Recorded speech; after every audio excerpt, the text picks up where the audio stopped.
बिस्मिल्लाहिर्रहमानिर्रहीम, अस्सलाम वालेकुम and a very happy good morning everybody. मैं हूं आपकी होस्ट हिना नियाजी और मेरे साथ है मिस्टर अजीम राना। जी बिल्कुल, आपको सुनो पाकिस्तान में खुशामदीद कहते हैं और हम उम्मीद करते हैं कि आपका आज का दिन हमेशा की तरह तंदो तवाना और बड़ा ही खुशगवार गुजरे। जैसा कि नाज़रीन आपको पता है कि हम अपने शो का हमेशा से आगाज़ एक अच्छी खबर से करते हैं और फिर हमारे प्रोग्राम की ये रिवायत रही है। मैं तो इसको रिवायती कहूँगा क्योंकि तकरीबन रोज़ाना की बुनियाद पर अच्छी बात सिर्फ मैं ही बता रहा हूँ। तो मैं आज चाहता हूँ कि आज की अच्छी बात हिना आप बताएं। जी ज़रूर, आज हम प्रोग्राम का आगाज़ शेख सादी रहमतुल्लाह अलैह के इस कॉल से कर रहे हैं। उनका ये कहना है कि हमेशा सब्र करें क्योंकि हर चीज़ आसान होने से पहले मुश्किल होती है। और बिल्कुल सही कहा उन्होंने। कोई भी हम काम स्टार्ट करते हैं, कोई भी प्रोजेक्ट, कोई भी हम नई जॉब को स्टार्ट करते हैं, इनिशियली हमें मुश्किलात का सामना करना पड़ता है, मुश्किल लगता है, लेकिन अगर हम सब्र से काम लेते हैं और हम मेहनत करते हैं तो अल्लाह ताला हमें मेहनत का फल ज़रूर देते हैं। और हिना, सब्र जो है वो तो बड़ा ही बुनियादी रुकन है हमारी एज अ मुस्लिम। जो दीनी तालीमात हैं, इस्लामी तालीमात हैं, उसमें भी सब्र का जो जिक्र है हम बारहा सुनते हैं। और फिर कितनी ही बड़ी मुश्किल क्यों ना हो, अगर आप सब्र का दामन मजबूती से थामे रखें तो हर मुश्किल आसान होती है। और फिर खुद as a Muslim he again मैं कहूँगा कि हमारी जो टीचिंग्स हैं उनका बुनियादी रुकन है सब्र। कि अल्लाह ताला ने कुरान मजीद में भी ये बोला है कि जब मोमिनों पे मुश्किलात आती हैं तो वो सब्र से काम लेते हैं। और फिर जब सब्र का हम जिक्र कर रहे हैं हिना, तो आज एक और अहम बात यह है कि एक इस्लामी साल का आगाज हो गया है। यकम मुहर्रमुल हराम है आज और इस माह की अहमियत भी सब्र के लिहाज से बहुत ज़्यादा है। 1445 हिजरी का सूरज तुलू हो चुका है और इस्लाम में सन हिजरी का अगर आपको बताएं तो इसका आगाज़ नबी करीम सल्लल्लाहु अलैहि वसल्लम की मक्का मुकरमा से मदीना मुनव्वरा की तरफ हिजरत की मुनासिबत से हुआ। और इसी माह की फजीलत ये है कि इस्लामी साल का आगाज़ इसी महीने से होता है। इस महीने में पेश आने वाले वाक़यात से हमें एहसार और कुर्बानी का दर्स मिलता है। इसके अलावा इस महीने में अल्लाह ताला ने कायनात की तख्लीक फरमाई। इसी महीने में हिना हज़रत आदम अलैहिस्सलाम की पैदाइश हुई। हज़रत यूनुस अलैहिस्सलाम को मछली के पेट से रिहाई मिली और हज़रत ईसा अलैहिस्सलाम को आसमान पर जिंदा उठाया गया। इसी महीने में हज़रत इब्राहीम अलैहिस्सलाम को मकाम खलील से सरफराज फरमाया गया।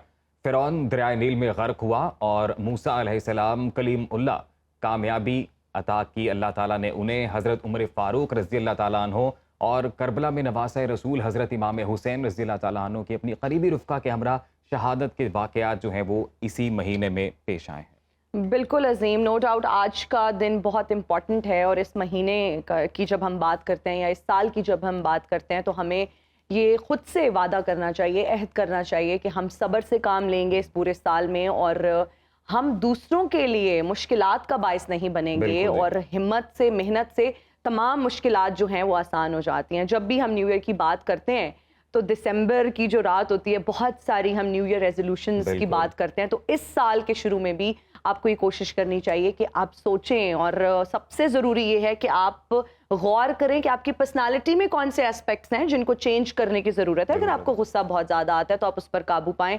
या अगर सब्र की आज हमने बात की, अगर छोटी सी चीज़ आप अपनी ज़िंदगी में इम्प्लीमेंट कर लें। हम इस तरह की बातें बहुत करते हैं, लेकिन अगर प्रैक्टिकलिटी की बात की जाए, इम्प्लीमेंटेशन की बात की जाए, तो सिर्फ अगर सब्र ही देख लें, बहुत मुश्किल है इसको अपनी पर्सनालिटी का हिस्सा बनाना।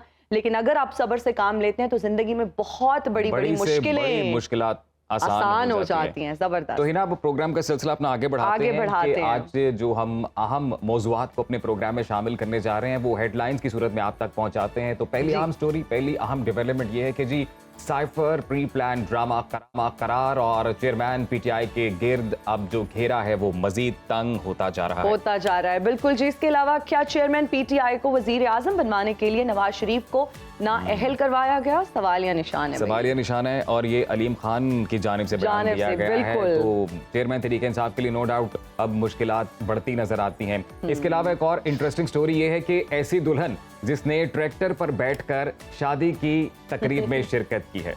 बड़ी ज़बरदस्त खबर है और बड़ी इंटरेस्टिंग है। इस पर भी आज हम तफसील से बात करेंगे, आपको बताएंगे इसकी डिटेल्स क्या हैं। और एक और जो इंटरेस्टिंग खबर है वो है कि जी नौजवानों में गोरा नजर आने का रुझान जुनून की शक्ल इख्तियार कर गया है और हम इसी हवाले से अपने एक एक्सपर्ट को आज बिल्कुल दावत भी ब्यूटी देंगे। एक्सपर्ट हमारे साथ होंगे, चाहे वो खवातीन हो या फिर मर्द हजरात हो।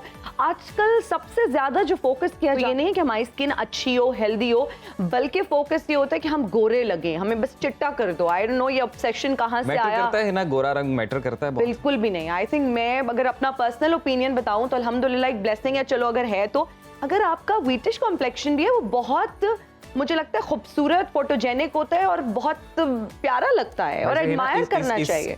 इस टॉपिक को मेरे ख्याल से हम लोग बाद में डिस्कस करेंगे ताकि एक्सपर्ट हमारे साथ हो तो फिर इन डिटेल जो एनालिसिस है वो अपने नाजरीन तक पहुंचाएं। तो जो अहम मौज़ूआत हैं वो तो हमने अपने नाजरीन तक पहुंचाए हैं, इसके अलावा कुछ बैनुल-अक़वामी अहम खबरें भी इंटरनेशनल हैं। डेज भी हैं। बिल्कुल जी, आज इंटरनेशनल मून डे मनाया जा रहा है और इस डे को सेलिब्रेट कर रहे हैं आज दुनिया भर में। 1969 में अक़वाम मुत्तहिदा की तरफ से इस दिन को इंट्रोड्यूस करवाया गया था और अमूमी तौर पर हमने ये देखा है कि चांद पर पहले जाने वाले शख्स नील आर्मस्ट्रॉन्ग का नाम तो सभी को याद रहता है। आपको पता है ना, इनके साथ एक और शख्स भी मौजूद थे, उनके बारे में बता दें। बज़ एल्ड्रिन उनका नाम है जी। नील आर्मस्ट्रॉन्ग, बज़ एल्ड्रिन दोनों जो हैं 1969 में ये जो मिशन लॉन्च किया गया चांद पर, वहां पर पहुंचे और फिर अक़वाम मुत्तहिदा ने 2021 में इसी दिन की मुनासिबत से इसको एक मून डे के तौर पर करार दिया गया। आजकल जो सबसे अहमियत का हामिल है मामला वो मौसम है जी, क्योंकि हम देख रहे हैं कि शहर के बल्कि मुल्क के जो मुख्तलिफ इलाके हैं और मुख्तलिफ जो शहर हैं वहाँ पर बारिशों का रुझान है, एक सिलसिला है जो में नज़र आ रहा है। मुल्क के मुख्तलिफ इलाकों में गरज चमक के साथ मूसलाधार बारिश है। इस्लामाबाद, रावलपिंडी में मूसलाधार बारिश। इसके अलावा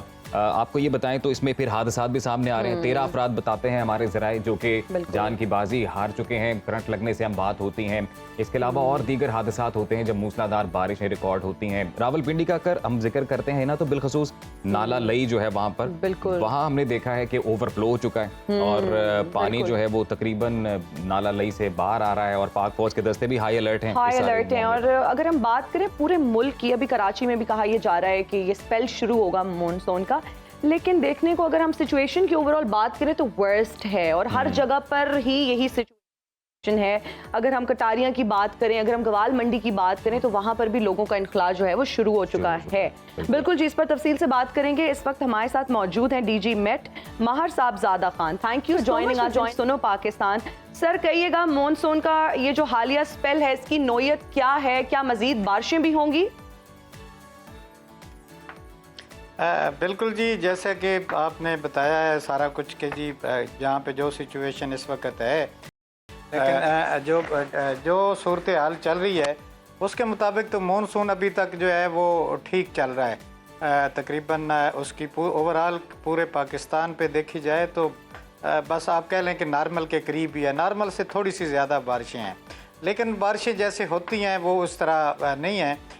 ये जो कल इस्लामाबाद, रावलपिंडी या जो भी बारिश हुई है वो भी तकरीबन आप देख लें कि इस पहले इससे ज़्यादा बारिशें भी रिकॉर्ड की गई हैं, वो रिकॉर्ड नहीं ब्रेक हुआ।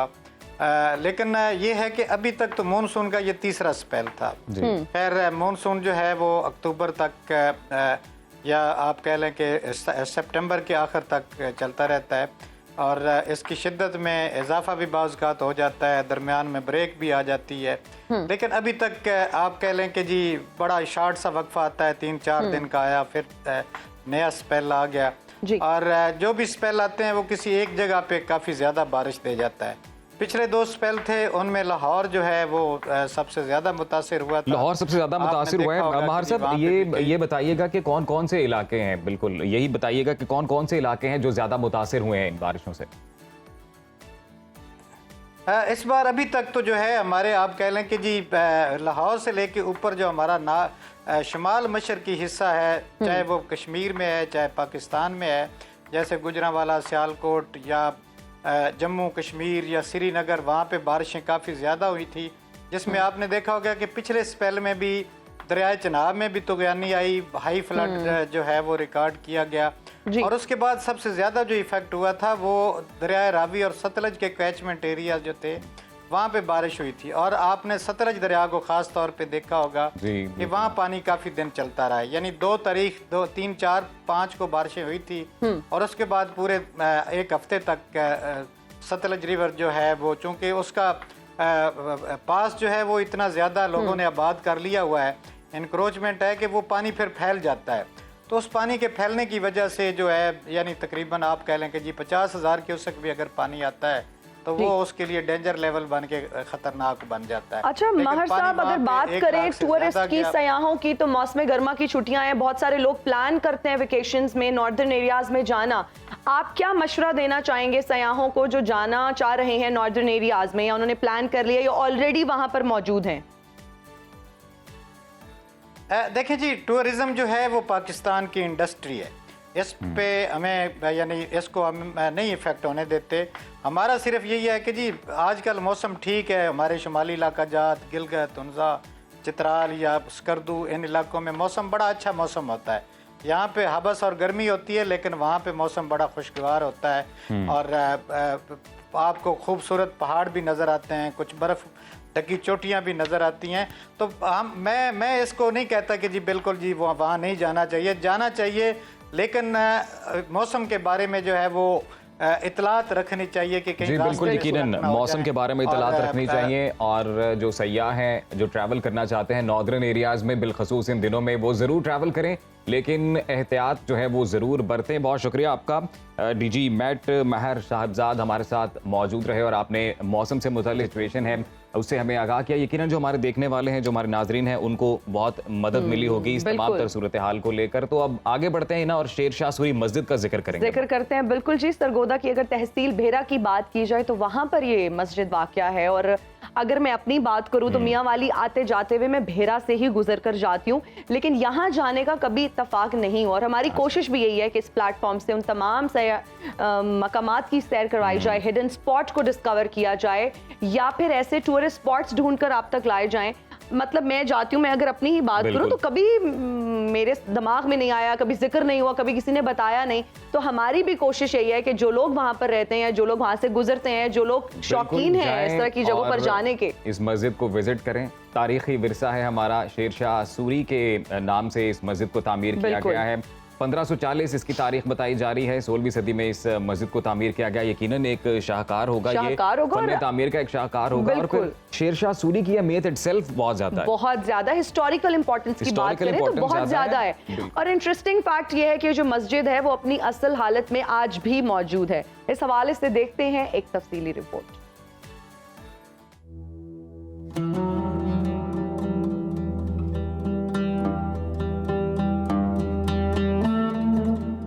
पाकिस्तान के सकाफती विरसे में शामिल सरगोधा के तारीखी शहर भेरा में मौजूद शेर शाह सूरी मस्जिद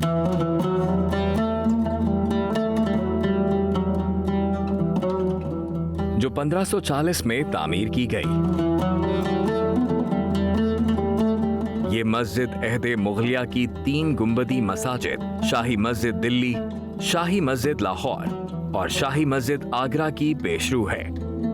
इसके मरकजी गुंबद का कुदर 49 फीट और इसकी ऊंचाई 26 फीट है, जबकि अतराफ के गुंबदों का कुदर 20 फीट है और ऊंचाई 14 फीट है।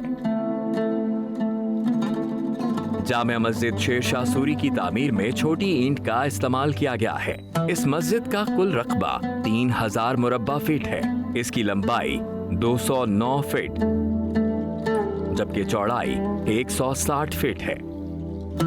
ये मस्जिद 3 दरी है और यहाँ वुजू के लिए सहन में एक हौज भी बनाया गया है, जिसके दोनों तरफ चौड़े सतूनों वाली 12 दरी भी मौजूद है।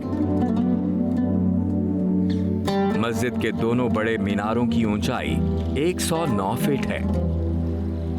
इस मस्जिद के मीनार और कुशादा सहन आज भी इसकी अजमत और शान शौकत को उजागर कर रहे हैं।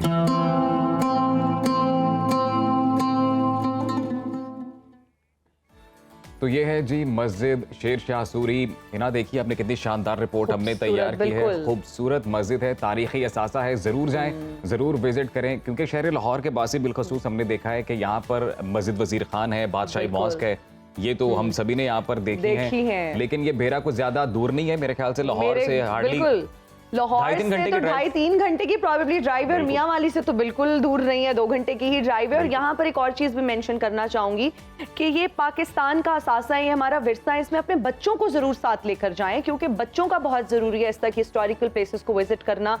बहुत ही खूबसूरत मस्जिद है। मैं तो अब जब भी जाऊंगी, चाहे मैं अब इस्लामाबाद भी जा रही हूँ ना, थोड़ी सी गाड़ी मोड़नी है ना, तो मैं अब भेरा से होती हुई मस्जिद देखती ही बल्कि इकट्ठे जाऊंगी। प्लान करेंगे किसी दिन, मैं भी यकीनन ये रोड देखना चाहता हूँ। इंशाल्लाह और फिर मस्जिद शेरशाह सूरी, क्योंकि शेरशाह सूरी से मंसूब है, तो शेरशाह सूरी बड़ा ही कम इनका इक़्तिदार का जो दौर है वो रहा है। मुख्तसर जो रिवायात में हमें मिलता है कि 7 साल के लगभग जो है वो इन्होंने हुक्मरानी की है और सूरी डायनेस्टी का आगाज इन्होंने किया है। इसके अलावा एक और जो है बड़ा ही शाहकार इनके दौर में तख्लीक किया गया, वो जीटी रोड है, grand trunk road from Afghanistan to India, मतलब फ्रॉम काबुल टू दिल्ली। ये जो एक बड़ा ही शानदार ट्रेड रूट था, ये भी शेरशाह सूरी ने बनाया था और बड़े ही बहादुर कमांडर रहे हैं।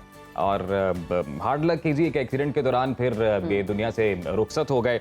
अलबत्ता शेरशाह सूरी मस्जिद भी एक बड़ा ही शाहकार है जो कि इनके नाम से मंसूब किया गया है। बिल्कुल जी। आई थिंक अब ब्रेक ले लेते हैं नाज़रीन, अभी लेते हैं एक ब्रेक, हाजिर होंगे ब्रेक के बाद। देखते रहिए सुनो पाकिस्तान।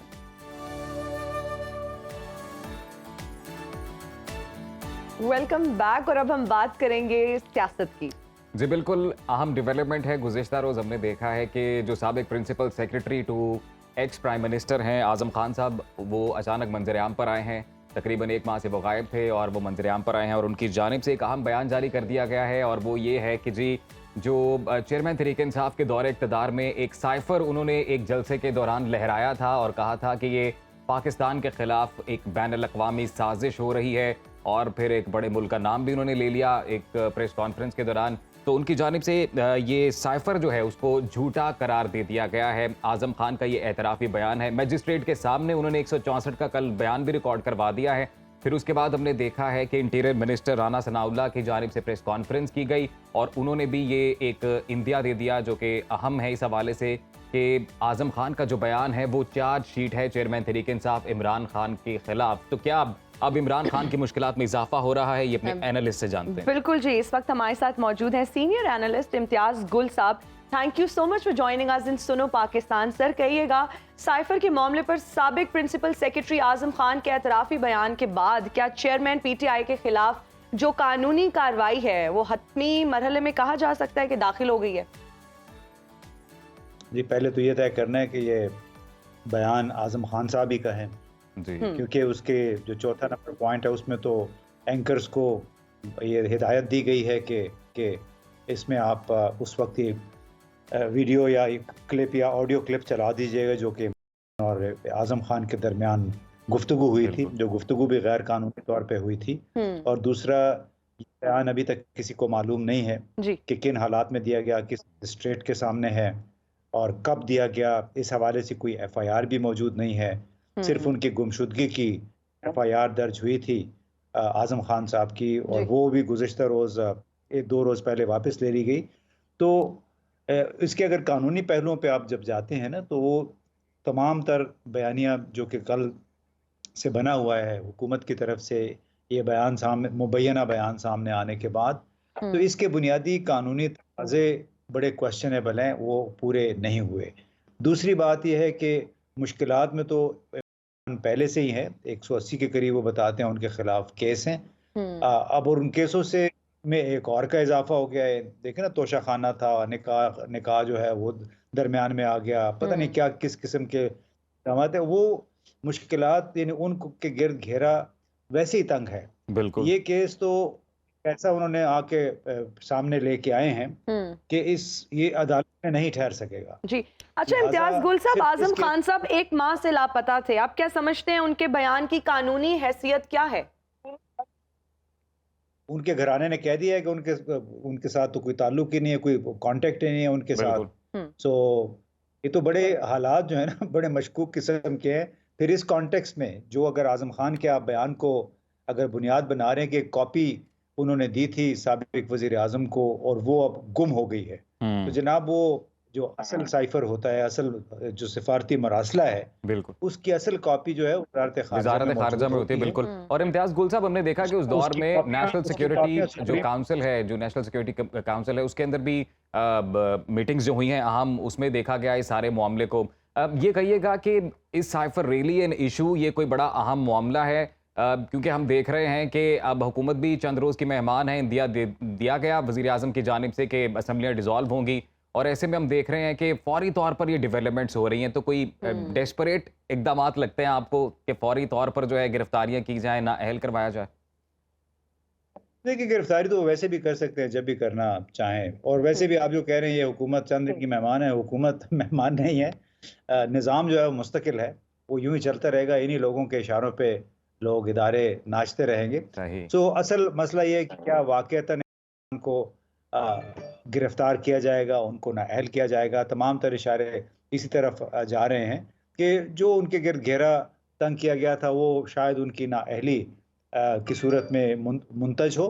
लेकिन बड़े मज़े की बात है, साबिक वज़ीर आज़म ने तो कहा है कि उन्होंने आज कौम से खिताब करना है, और कौम से खिताब में वो साइफ़र के हवाले से वो हकीकतें बयान करेंगे जो कि अभी तक लोगों ने नहीं सुनी हैं।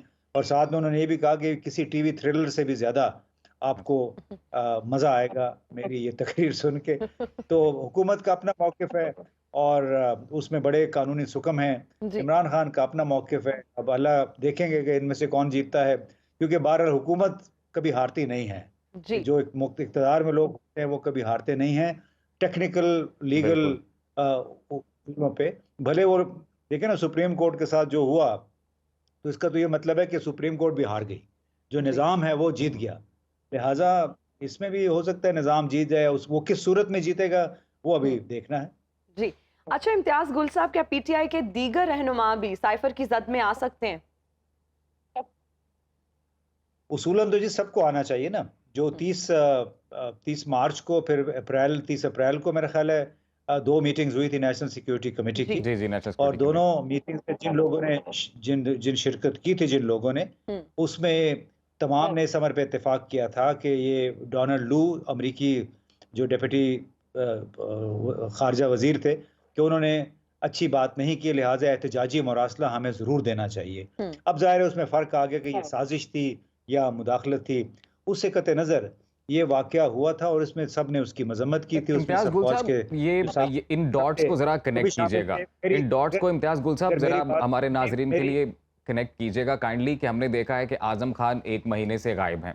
फिर वो मंजर आम पर आते हैं, मैजिस्ट्रेट के सामने अपना बयान रिकॉर्ड करवाते हैं, राना सनाउल्लाह की जानिब से प्रेस कॉन्फ्रेंस की जाती है, और फिर उसे एक दिन पहले हमने देखा है कि एफआईए की जानिब से अरेस्ट करने के लिए जो है वो वारंट जारी किए गए थे इमरान खान को, लेकिन उस पर स्टे लाहौर हाई कोर्ट में लिया गया था। अदालत एक दिन पहले वो स्टे भी रिमूव करती है, और फिर यूएस कांग्रेस वुमेन है, उनकी जानिब से डोनाल्ड लू की हिमायत में बयान आता है कि डोनाल्ड लू की जानिब से ऐसी कोई बात नहीं की गई। तो ये सब कनेक्टेड हैं डॉट्स?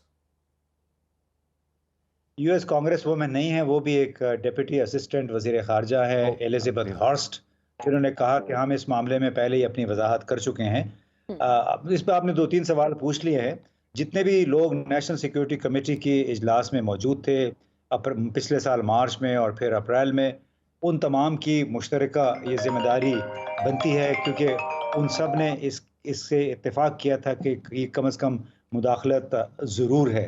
उसमें फ़ौज के हमारे साबिक़ा सरबराह हैं, वो भी शामिल थे। बिल्कुल। अच्छा इम्तियाज गुल साहब, आपका कमेंट जानना चाहेंगे। अलीम खान साहब ने इंकशाफ किया एक वजीर आजम बनाने के लिए नवाज शरीफ को नाअहल करवाया गया, क्या कहेंगे? देखिए, मैं इस किस्म की स्टेटमेंट पे नहीं मेरा ख्याल है तबसरा करना चाहूँगा, ठीक है। क्योंकि यही साहब थे जिनके पार्टनर थे किसी साबका फ़ौज के जो सरबराह थे उनके, और उनके कहने पे नवाज शरीफ साहब के प्लेटलेट की जाली रिपोर्ट्स बना के उनको यहाँ से, मुल्क से बाहर भेजा गया। तो ये अपने पैसे के बलबूते पे इन्होंने जो करना था कर लिया, अभी भी कर रहे हैं। तो मैं नहीं समझता कि इस पे हमें वाकई कोई तबसरा भी करना चाहिए। जी, बिल्कुल। अच्छा इम्तियाज़ गुल साहब, ये कहिएगा कि आप मुस्तकबिल क्या देखते हैं इस्तेहकाम पाकिस्तान पार्टी का? सदर हैं अलीम खान इस पार्टी के, क्या लगता है कामयाब होंगे जो पीटीआई वोट है उसको हासिल करने में ये? देखिए जी, जो हाल पीपल्स पार्टी पैट्रियट का हुआ था, जो हाल जुनेजो मुस्लिम लीग का हुआ था, जो हाल MQM हकीकी का हुआ था, वही हाल इस्तेहकाम का भी होगा, अदम इस्तेहकाम से का शिकार हो जाएगी। वही हाल PTI पेट्रियट का भी होगा। यानी इस वक्त हवा किसी और सिमत में चली हुई है। आप माने ना माने, आप पसंद करें ना करें, उसने बहुत गलतियां की, ब्लंडर्स किए, बिल्कुल लेकिन जो अवाम, जो एक सेंटिमेंट है वो उनके हक में है। भले आप वो टिकटॉक पे भी देखा होगा, तो उसमें मसनूई तरीकों से जो भी काम होगा, चाहे कोई पार्टी ख़त्म की जाएगी या पार्टी इंक्यूबेट की जाएगी, उस पार्टी का कोई मुस्तकबिल अमलन नहीं होता है किसी भी चीज़ का मसनूई तौर पे पैदा करदा। मसनूई तौर पर ऑर्गेनिक अगर बिल्कुल कोई चीज़ पैदा करता जो पार्टीज हैं, उनका अमूमी जो हाल आपने भी जिक्र किया वो हमारे सामने ही है। बहुत शुक्रिया आपका एनालिस्ट इम्तियाज़ गुल हमारे साथ मौजूद रहे। जो ओवरऑल पॉलिटिकल सिचुएशन है, बिलखसूस चेयरमैन तहरीक इंसाफ से मुतल्लिक जो डेवलपमेंट्स हो रही हैं उस पर अपना डिटेल्ड एनालिसिस, बिल्कुल चेयरमैन PTI से मुतल्लिक जो मुश्किलात है उस पर डिटेल्ड एनालिसिस किया है इम्तियाज़ गुल साहब ने। तो अब मेरे ख्याल से हिना में ब्रेक की जानिब जाना है। बिल्कुल जी, लेते हैं एक ब्रेक, हाजिर होंगे ब्रेक के बाद। देखते रहिए सुनो पाकिस्तान। हम वापस आ रहे हैं।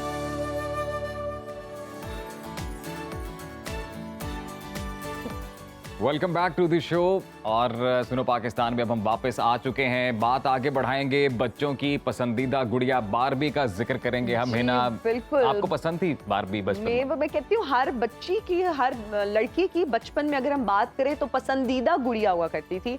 और इसी गुड़िया पर मबनी अब फिल्म जो है वो कल रिलीज हो रही है, जिसका नाम है बारबी।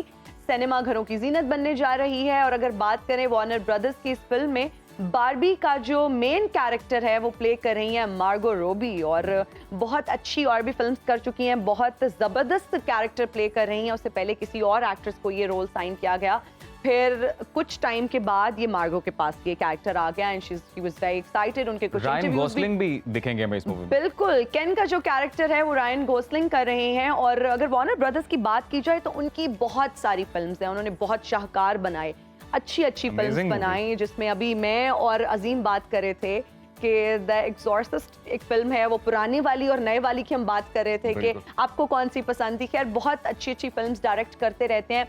इस फिल्म की कास्ट बहुत अच्छी, और सबसे इंटरेस्टिंग बात यह है कि इस फिल्म की मार्केटिंग पर बहुत सारे पैसे खर्च किए गए हैं, और बहुत ही पैसों के अलावा गुलाबी रंग भी बहुत खर्च किया गया है, बहुत खर्च किया गया है, इस्तेमाल किया गया है, और इतने इंटरेस्टिंग तरीके से इस फिल्म को एंडोर्स किया गया है, मार्केट किया गया है। और ये फिल्म जो है वो बारबी लैंड में जो है वो बनाई गई है, प्रॉपर उसको डिजाइन किया गया। एक बहुत ही खूबसूरत मेंशन हम इस फिल्म में देखेंगे।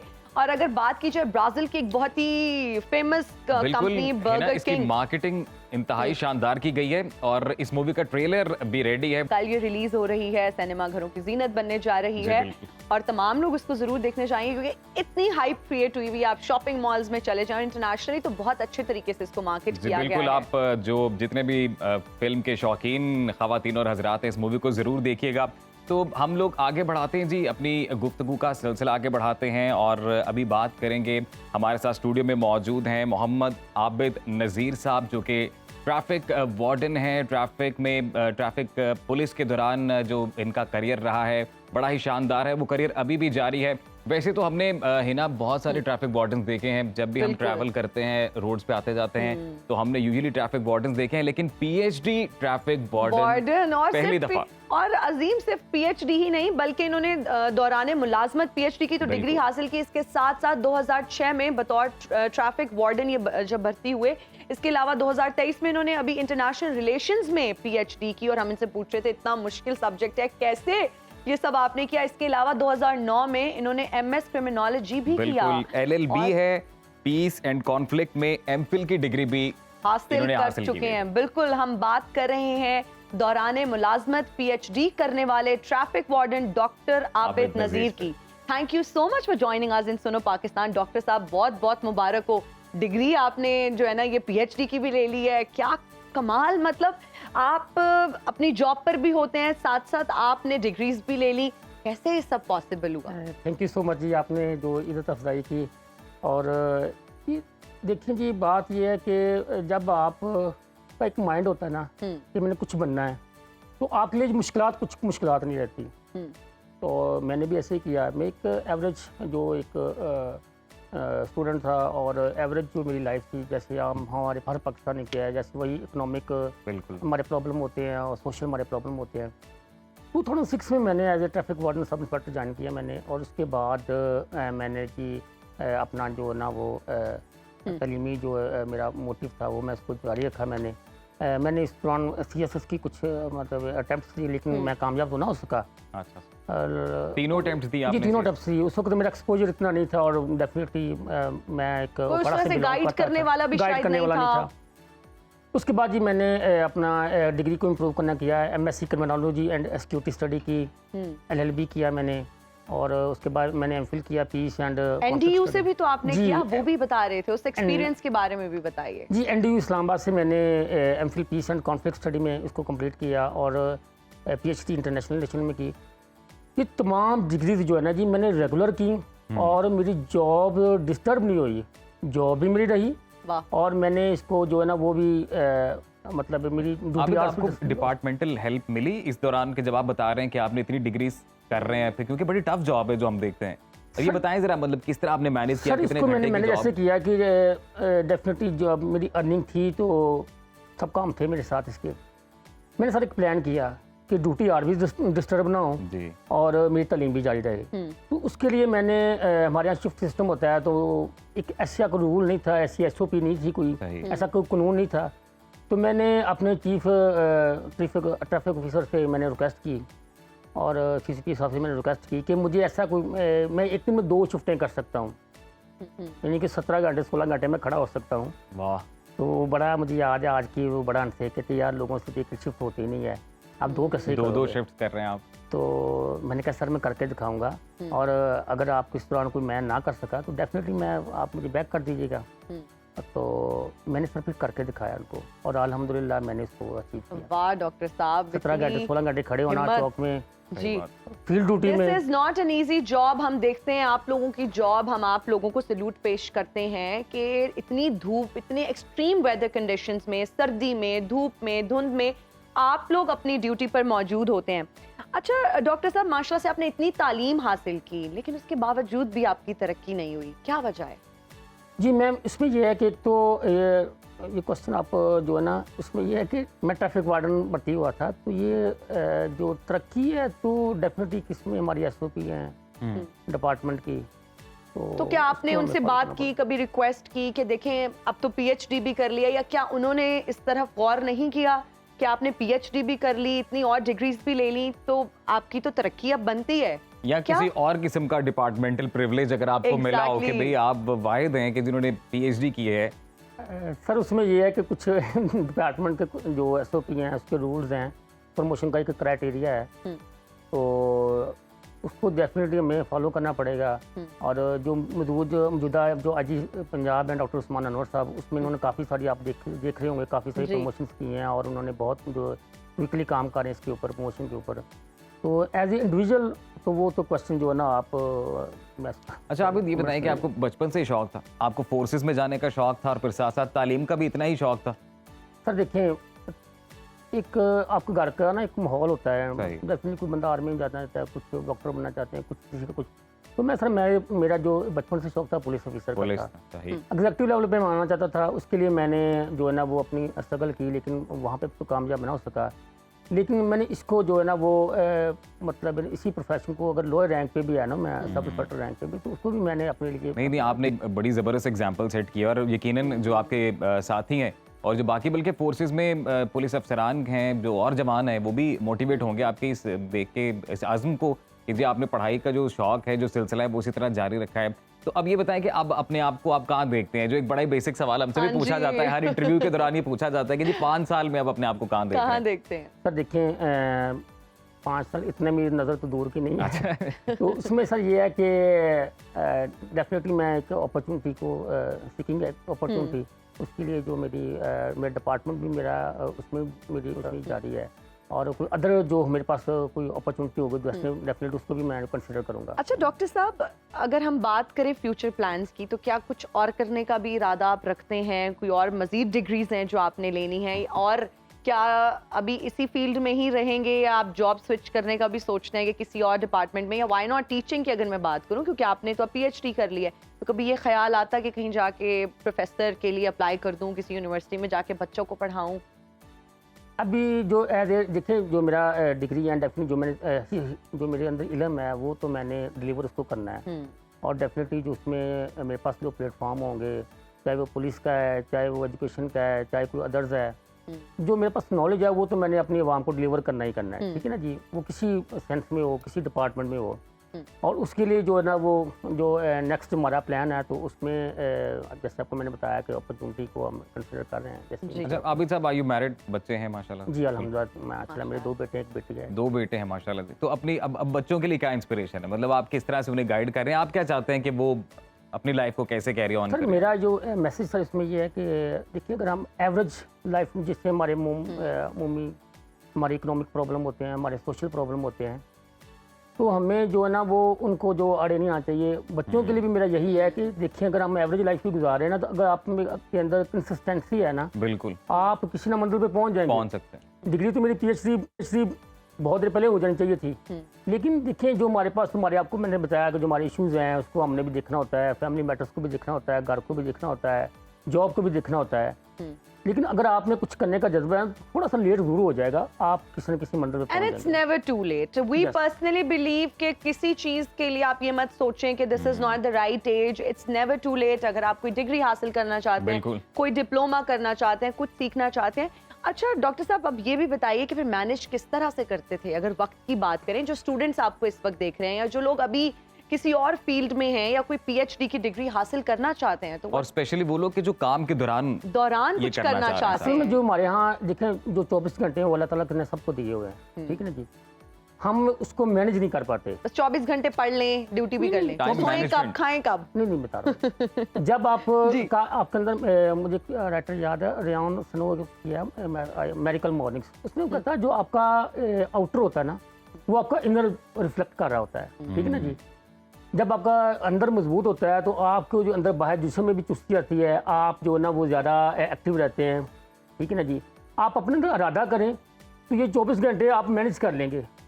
और सबसे बड़ा जो अलमिया ये है कि हम सुबह उठते हैं 10-11 बजे, 12 बजे हमें जॉब पे जाना होता है, और ये जो 6-7 घंटे ना वो हम ऊँग में गुजार देते हैं, उसको सुस्ती में समझ लें, जो सुबह से लेकर 10-11 बजे तक 4-5 उठते घंटे ही, बनते हैं, बिल्कुल। जी बिल्कुल। उसको हम ऊँग में गुजारते हैं, उसके लिए अपना नहीं effort। आपने एक बड़ा ज़बरदस्त मैसेज आप इस तरह से दिया है, इतनी डिग्रीज के बाद कि जो इल्म हासिल करने का सिलसिला ही कभी रुकता नहीं है। Yes. इस सिलसिले को जारी रहना चाहिए। और ये भी ना ज़रूरी नहीं है कि आप जो नॉलेज गेन कर रहे हैं या जो आप डिग्रीज कर रहे हैं, ज़रूरी नहीं है कि वो आप सिर्फ एक मॉनेटरी वैल्यू ऐड करने के लिए या सिर्फ अपनी ज़िंदगी में तरक्की करने के लिए, वो आप अपने लिए कर रहे हैं कि जितना इल्म आप हासिल करेंगे उतने आप सेटिस्फाइड रहते हैं, उतनी अपनी ज़िंदगी बेहतर मैनेज करते हैं। तो कोई एक अच्छा पैगाम हमें दें, अपने यूथ को दें या उन अफराद को कि जो हमारे फोर्सेज में हैं और वो आपको देख रहे हैं। सर आप कोई भी मिशन बनाएं, आप कुछ स्किल सीखना चाहते हैं, इल्म करना चाहते हैं, बिजनेस करना चाहते हैं, जो भी आप कर रहे हैं ना, तो आप अपना इरादा मुसम्मम करें।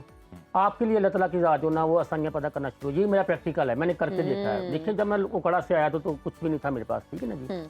अब उसके लिए प्लेटफॉर्म भी मुझे मिला, मुझे तमाम एसक्यूटी साहबान ने, एसक्यूटी साहब ने और जी, बिल्कुल। और ये सर सपोर्ट होना बहुत और ज़रूरी ये है। उनके लिए पैगाम है जो मेरे स्पेशली पुलिस मेंबर बहुत मेरे हैं। अच्छा आपने पैगाम दिया, और आपकी बात के साथ ही हम इस सेगमेंट को भी अब कंक्लूड करना चाहेंगे। और आज की हमारी अच्छी बात भी यही थी, डॉक्टर आबिद आप भी इसको ज़रूर सुने, कि हमारा आज जो हमने स्टार्ट लिया वो ये था कि कोई भी काम जो है वो आसान होने से पहले मुश्किल होता है। बिल्कुल। और यही आज की हमारी अच्छी बात थी। और डॉक्टर आबिद नज़ीर को देखकर भी आप लोग यही और पेशेंस, सब्र का दामन। पेशेंस, सब्र, जिस हिम्मत का और जिस मेहनत का इन्होंने मुजाहिरा किया, पीएचडी की डिग्री हासिल की, बहुत सारी डिग्रीज हासिल की, आप बहुत सारे लोगों के लिए इंस्पिरेशन हैं। और हमारे लिए ऑनर की बात थी कि आज आप हमारे शो का और हिस्सा लास्ट बने। में ये है कि लगे रहो, हो जाएगा। अरे वाह, बिल्कुल लगे जी, रहो, लगे रहो, हो हो जाएगा। जाएगा thank you so much. Thank you so much. और आप भी हमारे साथ जुड़े रहिए क्योंकि ब्रेक से हम वापस आएंगे और फिर और बहुत कुछ होगा। अब बहुत कुछ है ब्यूटी से रिलेटेड, वो तमाम खवातीन वो हमें कॉल भी कर सकती हैं, अपने मसले भी डिस्कस कर सकती हैं, और बहुत कुछ है आप सबके लिए। So stay hooked and keep watching Suno Pakistan.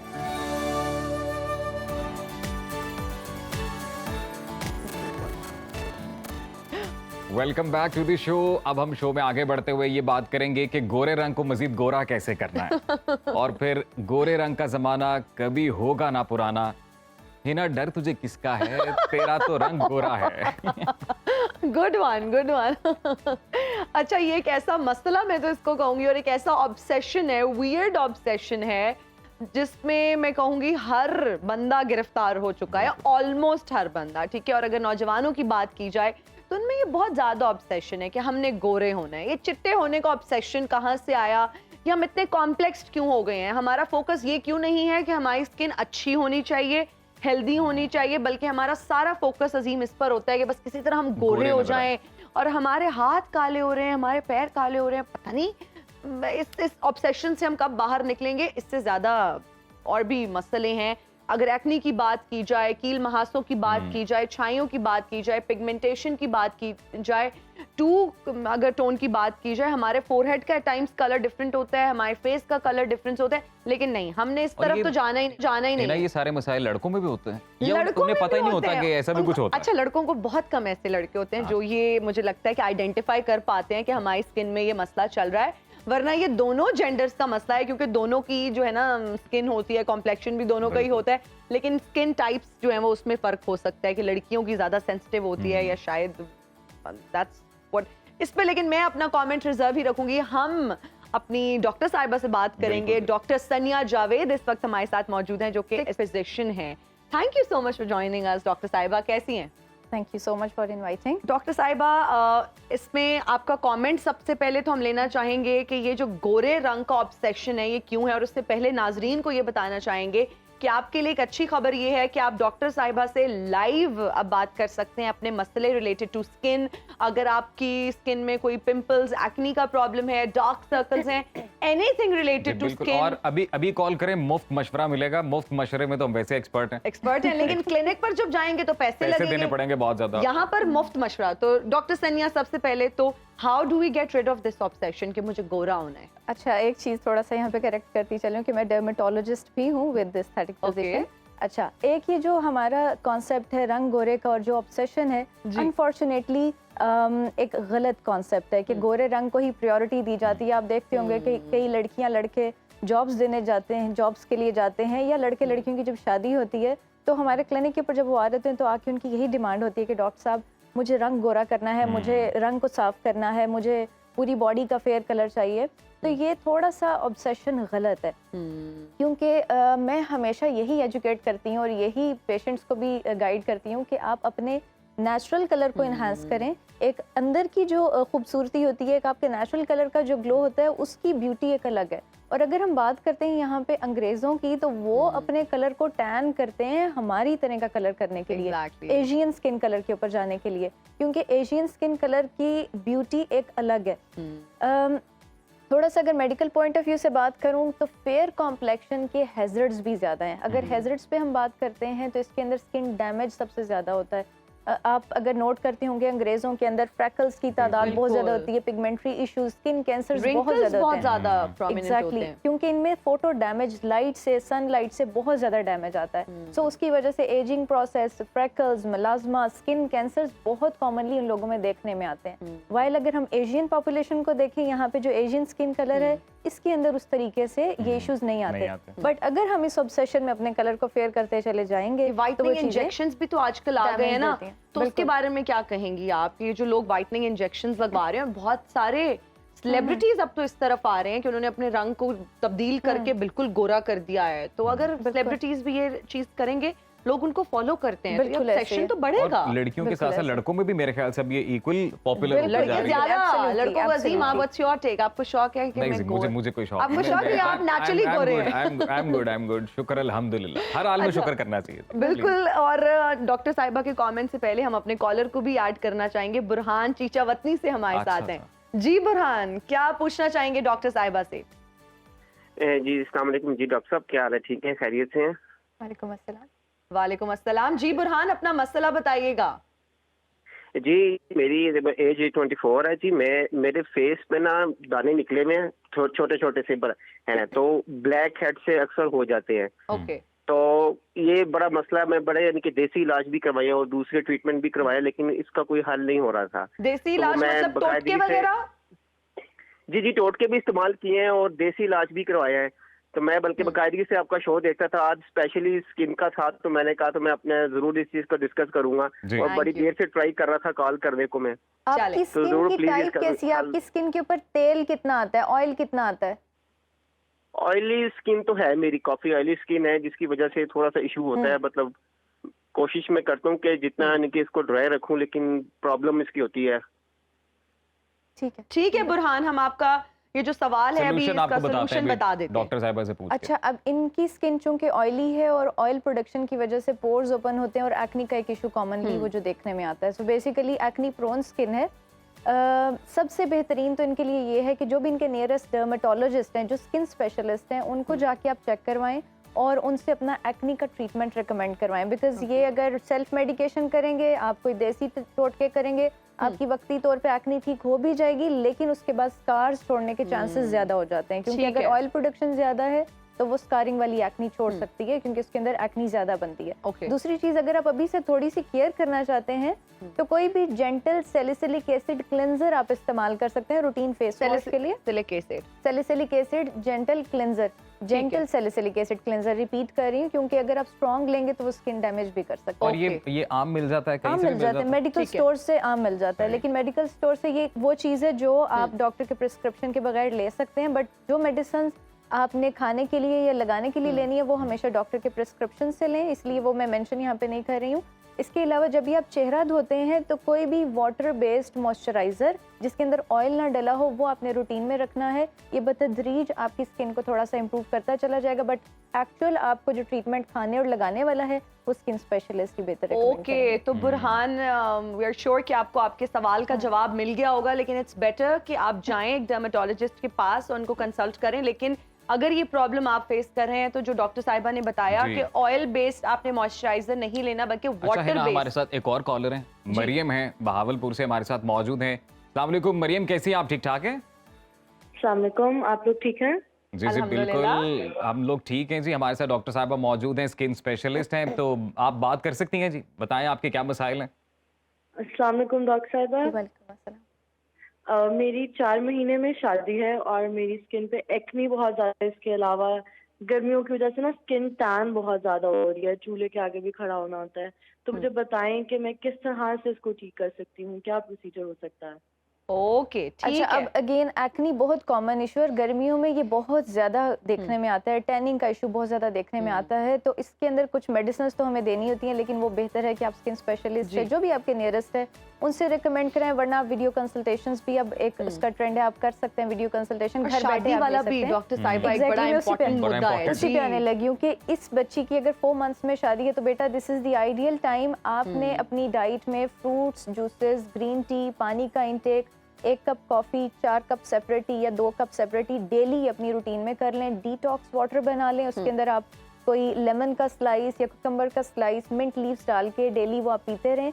ये आपकी बॉडी को नेचुरली डिटॉक्स करेगा और जब आपकी बॉडी डिटॉक्स होगी तो आपकी एक्नी भी बेहतर होगी, आपकी ओवरऑल स्किन भी ग्लो Okay. करेगी और ये आपकी नेचुरली सब कुछ ये चीज़ें आपको शो करेगी, आपकी रिजल्ट्स आपकी स्किन के ऊपर। और जो आप टैनिंग की बात कर रहे हैं, टैनिंग के लिए कोई भी अच्छा हाइड्रेटिंग मॉइस्चराइजर या हाइलुरोनिक एसिड सीरम आप यूज़ कर सकते हैं। इसके साथ सनब्लॉक का इस्तेमाल मस्ट रखें। जब भी आपने घर से बाहर जाना है कोशिश करें कि घर में भी लगा के रखें, क्योंकि जो आपके घर की लाइट्स हैं, हीट है, चूल्हे के सामने आप जा रहे हैं तो ये भी आपकी स्किन को डैमेज कर सकती है। ठीक है। अच्छा डॉक्टर साहिबा, गर्मियों की अगर हम बात करते हैं तो एक कॉन्सेप्ट चले समझ थोड़ा बहुत लोगों को आता है कि when we step out of our home तो हमें सन ब्लॉक लगाना है। कितना ज़रूरी है सन ब्लॉक लगाना, और क्या मॉइस्चराइजर से पहले लगाना है या बिल्कुल। मॉइस्चराइजर लगा के उसके बाद सन ब्लॉक लगाना है? और अगेन इसके साथ कनेक्टेड क्वेश्चन जी। कि हर सीजन में सन ब्लॉक लगा सकते हैं, क्योंकि कई दफा विंटर्स बिल्कुल। में हमने देखा है कि लोग अवॉइड नहीं करते हैं। लगाते हैं उस तरह से। अच्छा, ये कॉन्सेप्ट जो है आपने बड़ा अच्छा क्वेश्चन किया है, क्योंकि लोग मुझे भी आके कहते हैं डॉक्टर साहब आज बाहर, आजकल जी, वैसे भी आज मॉनसून धूप का नहीं है सीजन है बाहर। तो कहते हैं आजकल बाहर बादल हैं तो इसलिए सन ब्लॉक नहीं लगा। इट्स ये बिल्कुल गलत कॉन्सेप्ट है, क्योंकि जो यूवीबी रेज होती हैं ये बादलों में से भी आ रही होती हैं और हमें यूवीबी रेज से ही अपनी स्किन को बचाना है। तो यूवीबी रेडिएशन से बचने के लिए हमें सन प्रोटेक्शन चाहिए, चाहे बादल हैं या नहीं है, धूप है या नहीं, आपने सन ब्लॉक मस्ट लगाना है। अब दूसरी चीज़ आ जाती है कि हम बाहर निकलें तो तब सन ब्लॉक लगाएं या घर में रह के सन ब्लॉक लगाएं।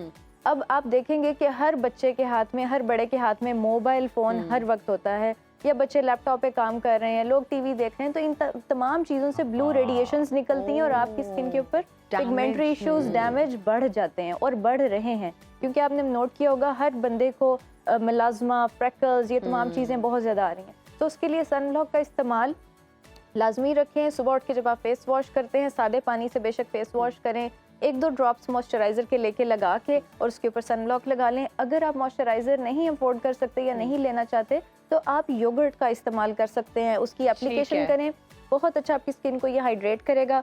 और उसके साथ साथ अगर आप कोई और एक्स्ट्रा चीज़ ऐड करना चाहते हैं जो कि बिल्कुल सेफ है, वो दैट इज़ हाइलुरोनिक एसिड, वो साथ आप ऐड कर लें, आपकी स्किन वेल हाइड्रेटेड रहेगी और ठीक रहेगी। बहुत अच्छी बात। और जो सबसे ज़बरदस्त इन्फॉर्मेशन थी अजीम, वो ये थी कि फ़ोन तो हम हर वक्त यूज़ कर रहे हैं, हम टैब्स यूज़ कर रहे हैं, बच्चे भी, अगर हम देखें हर एज ग्रुप के लोग यूज़ करें, लेकिन सन ब्लॉक का ये तो हमें पता ही नहीं है कि हमने अगर मोबाइल यूज, बिल्कुल वो रेज आ रही हैं, ब्लू लाइट की एमिशन है जिससे हमने अपनी स्किन को प्रोटेक्ट करना है। तो बहुत ही आई एम श्योर ये फ्रूटफुल डिस्कशन थी और आपने बहुत अच्छी टिप्स दी। लेकिन ज़्यादा लोगों का मसला एक्नी था, एक्नी का है, और बिल्कुल, और हम इसी प्रोग्राम के तवज्जुद से अपने नाजरीन तक भी ये पहुंचाना चाहते हैं कि आप इसी तरह से हमारे साथ जुड़े रहिए। टेलीफोन नंबर जो है वो हमारी स्क्रीन्स पर है, आप उसके साथ जो है वो उसको इस्तेमाल करते हुए आप फ़ोन करें, हमें हमारे साथ कनेक्टेड रहें। जो भी डेली बेसिस के जो मसाइल हैं, जिस तरह आज डॉक्टर साहब हमारे साथ मौजूद हैं, स्किन केयर से मुतल्लिक हमने इन्फॉर्मेशन आप तक पहुँचाई, तो इसी तरह से जो भी मसाइल हैं वो आने वाली हर एपिसोड में हम कोशिश करेंगे कि बुनियादी जो मसाइल हैं वो लोगों तक उनके सॉल्यूशंस पहुंचाए जाएं। बिल्कुल, और हम रेगुलर बेसिस पे सेगमेंट को भी इंक्लूड करेंगे ताकि तमाम खवातीन और हजरात जो हमारा शो देखते हैं उनके कोई भी मसाइल हैं रिलेटेड टू, इवन बालों से रिलेटेड भी हम फ्यूचर में सेगमेंट्स करेंगे जिनकी हेयर फॉल बहुत ज़्यादा हो रहा है। और आई एम श्योर आज का प्रोग्राम आपको अच्छा लगा होगा। मुझे अजीम राना को दीजिए इजाज़त। डॉक्टर साहिबा बहुत शुक्रिया, अपना बहुत ख्याल रखिएगा। अल्लाह हाफ़िज़। अल्लाह हाफ़िज़। अल्लाह हाफ़िज़।